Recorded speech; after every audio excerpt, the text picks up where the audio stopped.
అందుకోండి ఈ సందేశం.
ఓం శాంతి.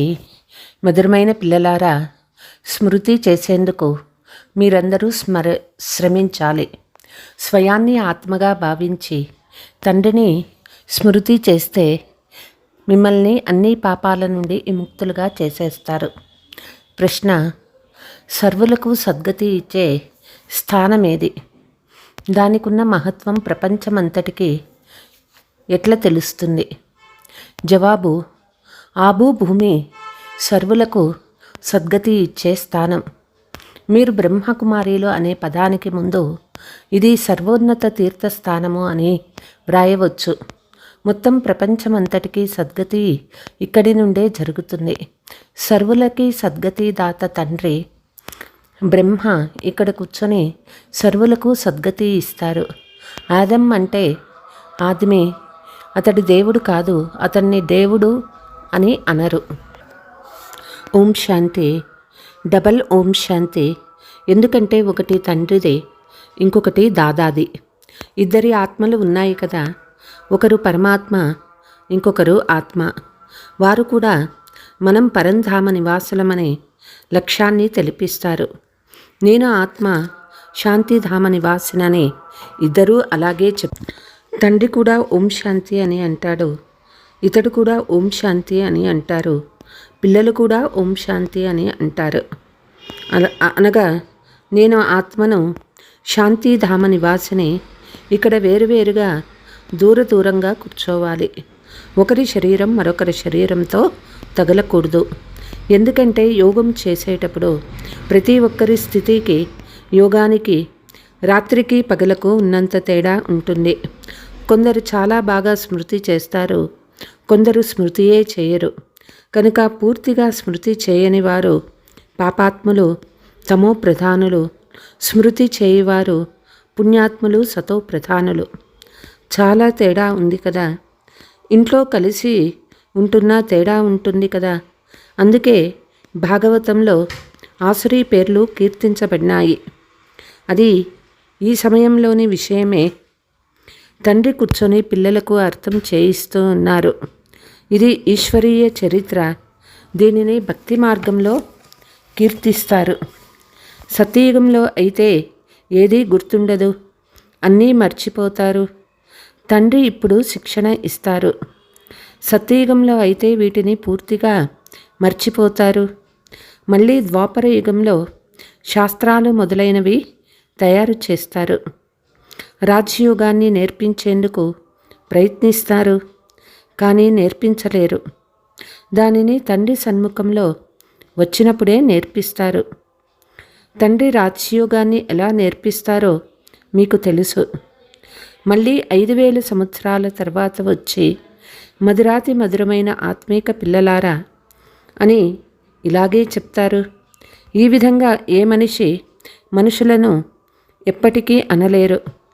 దేవతలు దేవతల్ని కూడా అనలేరు. ఒక్క ఆత్మీక తండ్రి మాత్రమే ఆత్మీక పిల్లలతో అంటారు. ఒక్కసారి చేసిన పాత్రను మళ్ళీ 5000 సంవత్సరాల తర్వాత చేస్తారు. ఎందుకంటే మీరు మళ్ళీ మెట్లు దిగుతారు కదా. మీ బుద్ధిలో ఇప్పుడు ఆది మధ్యాంతాల రహస్యం ఉన్నది. అది శాంతిధామము లేక పరంధామమని తెలుసు. భిన్న భిన్న ధర్మాలకు చెందిన ఆత్మలైన మనమందరము నెంబరు వారుగా నిరాకార ప్రపంచంలో ఉంటాము. నక్షత్రాలు నిలబడి ఉన్నట్లుగా చూస్తారు కదా. చూసేందుకు ఏ ఆధారము కనిపించదు, పైన ఏ వస్తువు లేదు. బ్రహ్మతత్వము ఉంది. మనం ఇక్కడ భూమిపై నిల్చుకొని ఉన్నాము. ఇది కర్మక్షేత్రము. ఇక్కడికి వచ్చి శరీరము తీసుకొని కర్మ చేస్తారు. మీరు నా ద్వారా వారసత్వాన్ని పొందినప్పుడు 21 జన్మలు మీరు చేసే కర్మ అకర్మగా అయిపోతుంది. ఎందుకంటే అక్కడ రావణ రాజ్యమే ఉండదు. తండ్రి అర్థం చేయించారు. అది ఈశ్వరీయ రాజ్యము. దానిని ఈశ్వరుడు ఇప్పుడు స్థాపన చేస్తూ ఉన్నారు. శివబాబాని స్మృతి చేస్తే స్వర్గానికి అధికారులు అవుతామని పిల్లలకి అర్థం చేయిస్తూ ఉంటారు. స్వర్గాన్ని శివబాబా స్థాపించారు కదా. కాబట్టి శివబాబాను సుఖధామాన్ని స్మృతి చేయండి. మొట్టమొదట శాంతిధామాన్ని స్మృతి చేస్తే చక్రం కూడా గుర్తుకు వస్తుంది. పిల్లలు మర్చిపోతారు. అందుకే క్షణక్షణము గుర్తు చేయించవలసి వస్తుంది. మధురాతి మధురమైన పిల్లలు స్వయాన్ని ఆత్మగా భావించి తండ్రిని స్మృతి చేస్తే మీ పాపాలు భస్మమైపోతాయి. మీరు స్మృతి చేస్తూ మిమ్మల్ని పాపాల నుండి విముక్తి చేస్తానని ప్రతిజ్ఞ చేస్తారు. తండ్రియే పతిత పావనులు, సర్వశక్తివంతులైన అధికారి. వారిని వరల్డ్ ఆల్మైటీ అథారిటీ అని అంటారు. వారికి మొత్తం సృష్టి చక్రం యొక్క ఆది మధ్యాంతాల జ్ఞానము తెలుసు. వేదాలు, శాస్త్రాలు మొదలైనవన్నీ తెలుసు. అందుకే వీటిలో సారమేదీ లేదని చెప్తారు. గీతలో కూడా ఏ సారము లేదు. భలే గీత సర్వశాస్త్ర శిరోమణి అయిన తల్లి, తండ్రి, మిగిలినవన్నీ దాని పిల్లలు. ఉదాహరణకి మొదట ప్రజాపిత బ్రహ్మ ఉన్నారు. మిగిలిన వారందరూ వారి పిల్లలు. ప్రజాపిత బ్రహ్మను ఆదం అని అంటారు. ఆదం అనగా వ్యక్తి, ఆద్మీ అంటే మనిషి. కాబట్టి ఇతనిని దేవత అని అనరు. యాడమ్ని ఆదం అని కూడా అంటారు. భక్తులు బ్రహ్మ, యాడమ్ను దేవత అని అంటారు. యాడమ్ అంటే మనిషి అని తండ్రి అర్థం చేయిస్తారు. దేవత కాదు, భగవంతుడు కాదు. లక్ష్మీనారాయణులు దేవతలు. స్వర్గంలో దైవత్వం ఉంది. అది కొత్త ప్రపంచం కదా. అది ప్రపంచంలోని అద్భుతం. మిగిలినవన్నీ మాయా అద్భుతాలు. ద్వాపరయుగం తర్వాత మాయా అద్భుతాలు ఉంటాయి. ఈశ్వరీయ అద్భుతం స్వర్గము. దానిని తండ్రే స్థాపన చేస్తారు. ఇప్పుడు స్థాపన జరుగుతూ ఉన్నది. దిల్వాడా మందిరం విలువ ఎవరికీ తెలియదు. మనుషులు యాత్ర చేసేందుకు వెళ్తారు. ఇది అన్నిటికంటే మంచి తీర్థస్థానము. మీరు బ్రహ్మకుమారి ఈశ్వరీయ విశ్వవిద్యాలయం ఆబూ పర్వతమని వ్రాస్తారు కదా. అక్కడ బ్రాకెట్లో సర్వోత్తమ తీర్థస్థానం అని కూడా వ్రాయాలి. ఎందుకంటే అందరికీ సద్గతి ఇక్కడ నుండే లభిస్తుంది. ఇది ఎవరికీ తెలియదు. ఎలాగైతే సర్వశాస్త్రమయ్యి శిరోమణిగా గీత ఉన్నదో అలా సర్వతీర్థాలకు శ్రేష్టమైన తీర్థస్థానం ఆబు. కాబట్టి మనుషులు చదువుతూ గమనం ఉంచుతారు. ప్రపంచంలోని అన్ని తీర్థస్థానాలలో ఇది అన్నిటికంటే పెద్ద తీర్థస్థానం. ఇక్కడ తండ్రి వచ్చి అందరికీ సద్గతి ఇస్తారు. తీర్థస్థానాలైతే చాలా అయ్యాయి. గాంధీ సమాధిని కూడా తీర్థస్థానమని భావిస్తారు. అందరూ వెళ్ళి అక్కడ పూలు మొదలైనవి సమర్పిస్తారు. వారికి ఏమీ తెలియదు. పిల్లలు మీకు తెలుసు కదా. కాబట్టి ఇక్కడ కూర్చొని మేము స్వర్గస్థాపన చేస్తున్నామని మీ మనసులో చాలా సంతోషం ఉండాలి. మనం స్వర్గాన్ని స్థాపిస్తూ ఉన్నాము. స్వయాన్ని ఆత్మగా భావించి నన్ను స్మృతి చేయమని తండ్రి ఇప్పుడు చెప్తూ ఉన్నారు. చదువు కూడా చాలా సహజమైనది. ఏ ఖర్చు లేదు. మమ్మాకు ఒక్క పైసా అయినా ఖర్చు అయిందా? ఒక్క పైసా ఖర్చు కాకుండానే చదువుకొని ఎంత తెలివైన నెంబర్ 1గా అయిపోయింది. రాజయోగినిగా అయిపోయింది కదా. మమ్మా వలె ఎవరూ తయారవ్వలేదు. చూడండి, తండ్రి కూర్చొని ఆత్మలనే చదివిస్తారు. ఆత్మలకే రాధ్యం లభిస్తుంది. ఆత్మనే రాధ్యం పోగొట్టుకుంటుంది. ఇంత చిన్న ఆత్మ ఎంత పని చేస్తుంది? వికారాలలోకి వెళ్ళడం అన్నిటికంటే చాలా చెడ్డ పని. ఆత్మ 84 జన్మల పాత్ర చేస్తుంది. ఇంత చిన్న ఆత్మలో ఎంత శక్తి ఉంది? మొత్తం విశ్వం అంతటిపై రాజ్యం చేస్తుంది. దేవతల ఆత్మలో ఎంత శక్తి ఉంది? ప్రతి ధర్మానికి తమ తమ శక్తి ఉంటుంది కదా. క్రైస్తవ ధర్మంలో ఎంత శక్తి ఉంది? ఆత్మలో శక్తి ఉంటుంది. అది శరీరం ద్వారా కర్మ చేస్తుంది. ఆత్మనే ఇక్కడికి వచ్చి ఈ కర్మక్షేత్రంలో పనిచేస్తుంది. అక్కడ చెడు పనులు జరగవు. రావణ రాజ్యం ఉన్నప్పుడు ఆత్మ వికారి మార్గంలో వెళ్తుంది. వికారాలు సదా ఉండనే ఉంటాయని మనుషులు అంటారు. అక్కడ రావణ రాజ్యమే లేనప్పుడు వికారాలు ఎలా ఉంటాయని మీరు అర్థం చేయించవచ్చు. అక్కడ ఉండేదే యోగబలము. భారతదేశం రాజయోగం ప్రసిద్ధి చెందింది. చాలామంది నేర్చుకోవాలని అనుకుంటారు. కానీ మీరు నేర్పిస్తే కదా. ఎవ్వరూ నేర్పించలేరు. ఉదాహరణకి మహర్షి ఉన్నప్పుడు మహర్షులు ఉన్నప్పుడు యోగం నేర్పించేందుకు ఎంత కష్టపడుతూ ఉండేవాళ్ళు. కానీ ఈ హఠయోగాలు రాజయోగాన్ని ఎలా నేర్పించగలరు? అది ప్రపంచానికి తెలియదు. చిన్మయానంద వద్దకు ఎంతోమంది వెళ్తారు. సత్యమైన భారతీయ ప్రాచీన రాజయోగాన్ని బ్రహ్మకుమారీలు తప్ప మరెవ్వరూ చేయించలేరని వారు ఒకసారి చెప్తే చాలు. కానీ ఇప్పుడు ఈ శబ్దము వ్యాపించడం నియమంలో లేదు. దీనిని అందరూ అర్థం చేసుకోలేరు. చాలా కష్టం. మహిమ కూడా జరుగుతుంది. చివర్లో ఓహో ప్రభు, ఓహో శివబాబా, ఇదంతా మీ లీలా అని అంటారు. ఇప్పుడు తండ్రిని పరంపిత పరమ శిక్షకులు పరమ సద్గురు అని మీరు తప్ప మరెవ్వరూ అర్థం చేసుకోలేరు. ఇక్కడ చాలామంది ఉన్నారు. నడుస్తూ నడుస్తూ మాయ వీళ్ళని గాబరా పెట్టడంతో పూర్తిగా బుద్ధిహీనులుగా అయిపోతారు. గమ్యం చాలా గొప్పది. ఇది యుద్ధ మైదానము.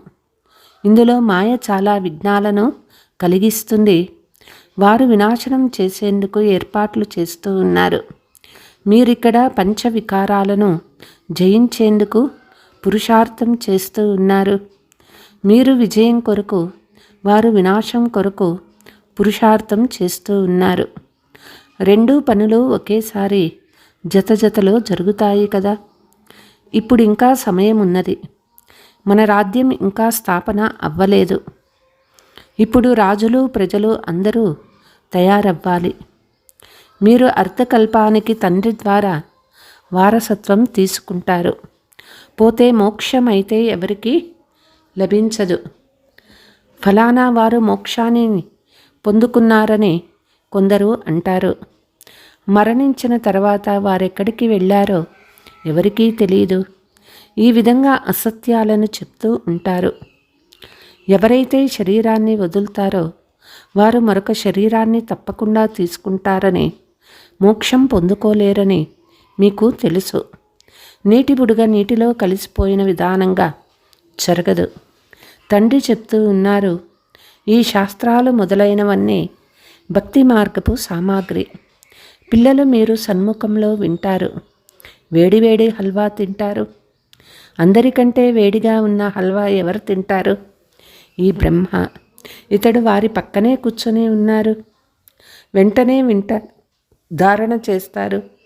మళ్ళీ ఇతడే ఉన్నట పడివి పొందుతారు. సూక్ష్మవతనంలో వైకుంఠంలో ఇతని సాక్షాత్కారం అవుతుంది. ఇక్కడ కూడా ఈ కళ్ళతో వారినే చూస్తారు. తండ్రి అయితే అందరికీ చదివిస్తారు. స్మృతిలోనే శ్రమ ఉన్నది. స్మృతిలో ఉండేందుకు మీరు కష్టం అనిపిస్తే ఇతనికి కూడా కష్టం అనిపిస్తుంది. ఈ విషయంలో ఎవరు కృప చూపించేదేమీ లేదు. తండ్రి చెప్తారు, నేను అప్పుగా తీసుకున్నాను, వారి లెక్కాచారాన్ని ఇచ్చేస్తాను. ఇక స్మృతి చేయు పురుషార్థం ఇతడు కూడా చెయ్యాల్సిందే. పక్కలో కూర్చున్నారని కూడా అర్థమవుతుంది. తండ్రిని స్మృతి చేస్తే మళ్ళీ మర్చిపోతాను. అందరికంటే ఇతడే ఎక్కువ శ్రమ చేయాల్సి ఉంటుంది. యుద్ధ మైదానంలో మహారథులు శక్తివంతులుగా హనుమంతుని వలె ఉన్నవారికే మాయ పరీక్ష పెడుతుంది. ఎందుకంటే వారు మహావీరులుగా ఉండేవారు. ఎంత ఎక్కువ శక్తివంతులైతే అంత ఎక్కువగా మాయ పరీక్షిస్తుంది. తుఫాన్లు ఎక్కువగా వస్తాయి. బాబా మాకు ఇలా జరుగుతుందని పిల్లలు వ్రాస్తారు. ఇవన్నీ జరిగేవే అని బాబా చెప్తారు. జాగ్రత్తగా ఉండమని ప్రతిరోజు చెప్తారు. బాబా మాయా చాలా తుఫాన్లు తెస్తూ ఉంటుందని వ్రాస్తారు. కొందరి దేహాభిమానులుగా ఉన్నప్పుడు బాబాకు తెలుపరు. మీరిప్పుడు చాలా తెలివైన వారిగా అవుతారు. ఆత్మ పవిత్రంగా అయితే శరీరం కూడా పవిత్రమైనదే లభిస్తుంది. ఆత్మ ఎంత చమత్కారిగా అవుతుంది. మొదట పేదవారే తీసుకుంటారు. తండ్రి కూడా పేదల పెన్నిది అని కీర్తింపబడ్డారు. మిగిలిన వారైతే ఆలస్యంగా వస్తారు. సోదరీలుగా అవ్వనంత వరకు సోదరులుగా ఎలా అవుతారని మీరు అర్థం చేసుకుంటారు. ప్రజాపిత బ్రహ్మ సంతానమైతే సోదరీలు అయ్యారు కదా. మళ్ళీ తండ్రి సోదరులుగా భావించమని చెప్తారు. ఇది చివరి సంబంధం. మళ్ళీ పైన కూడా సోదరులతో వెళ్ళి కలుసుకుంటారు. మళ్ళీ సత్యయుగంలో కొత్త సంబంధం ప్రారంభమవుతుంది. అక్కడ మరిది పినతండ్రి మామ మొదలైన అనేక సంబంధాలు ఉండవు. సంబంధాలు చాలా తేలికగా ఉంటాయి. తర్వాత మళ్ళీ పెరుగుతూ ఉంటాయి. ఇప్పుడైతే సోదరునిగా కూడా కాదు, పరస్పరం సోదరులుగా భావించాలి. నామరూపాల నుండి కూడా దూరం అవ్వాలి. తండ్రి సోదరులనే చదివిస్తారు. ప్రజాపిత బ్రహ్మ ఉన్నప్పుడు అందరూ సోదరీలే కదా. కృష్ణుడు అయితే చిన్న బాలుడు. అతడు భాయిగా ఎలా చేస్తాడు? గీతలో కూడా ఈ విషయాలు లేవు. ఇది చాలా భిన్నమైన జ్ఞానము. డ్రామాలో అంతా రచించబడి ఉన్నది. ఒక్క క్షణంలోని పాత్ర మరొక క్షణం ఉండదు. ఎన్ని నెలలు, ఎన్ని గంటలు, ఎన్ని రోజులు గడిచాయో మళ్ళీ 5000 సంవత్సరాల తర్వాత ఇదే విధంగా గడుస్తాయి.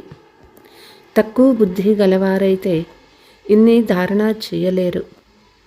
అందుకే స్వయాన్ని ఆత్మగా భావించి బేహద్దు తండ్రిని స్మృతి చేయడం చాలా సహజమైనదని తండ్రి చెప్తారు. పాత ప్రపంచ వినాశనం కూడా జరగాలి. సంగమ యుగంలోనే నేను వస్తానని తండ్రి చెప్తారు. మీరే దేవీ దేవతలుగా ఉండేవారు. వీరి రాజ్యం ఉన్నప్పుడే మరే ధర్మము లేదని మీకు తెలుసు.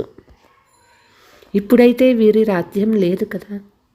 అచ్చా, మీటే సికీలతే బచ్చోం ప్రతి मात पिता बाप दादा का याद प्यार और गुड मॉर्निंग। रूहानी बाप की रूहानी बच्चों को नमस्ते। रूहानी बच्चों की रूहानी मात पिता बाप दादा को याद प्यार गुड मॉर्निंग नमस्ते नमस्ते। ఇది చివరి సమయము. తిరిగి ఇంటికి వెళ్ళాలి. కాబట్టి తమ బుద్ధిని నామరూపాల నుండి తొలగించి వేయాలి. ఆత్మలైన మనము పరస్పరం సోదరులము. దీనిని అభ్యాసం చేయాలి. దేహాభిమానంలోకి రాకూడదు. ప్రతి ఒక్కరి స్థితిలో యోగంలో రాత్రికి పగలకు ఉన్నంత వ్యత్యాసం ఉంది. అందువల్లే దూరంగా కూర్చోవాలి. ఒకరి అవయవాలు మరొకరి అవయవాలను తాకరాదు. పుణ్యాత్మగా తయారయ్యేందుకు స్మృతిలో శ్రమించాలి. వరదానము: తండ్రి ప్రేమలో మీ ముఖ్యమైన బలహీనతలను బలి ఇచ్చే జ్ఞానయుక్త ఆత్మాభవ. బాప్ దాదా గమనిస్తూ ఉన్నారు. ఇంకా ఇప్పటి వరకు చాలామందిలో పంచవికారాల వ్యర్థ సంకల్పాలు నడుస్తూ ఉన్నాయి. జ్ఞానయుక్త ఆత్మలలో కూడా అప్పుడప్పుడు తమ గుణాలు లేక విశేషతల అభిమానం వచ్చేస్తుంది. ప్రతి ఒక్కరికి తమ మూల బలహీనత లేక మూల సంస్కారం గురించి తెలుసుకుదా. ఆ బలహీనతను తండ్రి ప్రేమలో బలి ఇవ్వాలి. ఇదే ప్రేమకు రుజువు. స్నేహి లేక జ్ఞానయుక్త ఆత్మలు తండ్రి ప్రేమలో వ్యర్థ సంకల్పాలను కూడా సమర్పణ చేసేస్తారు. స్లోగన్: స్వమానం యొక్క సీటుపై స్థితమై ఉండి అందరికీ సన్మానమిచ్చే మాననీయ ఆత్మగా అవ్వండి. అచ్చా. ఓం శాంతి.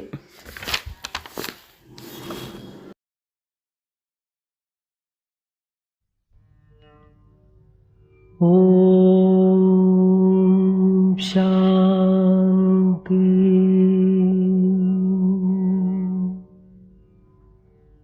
ఓం శాంతి.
स्वगतं परमात्मा चरितं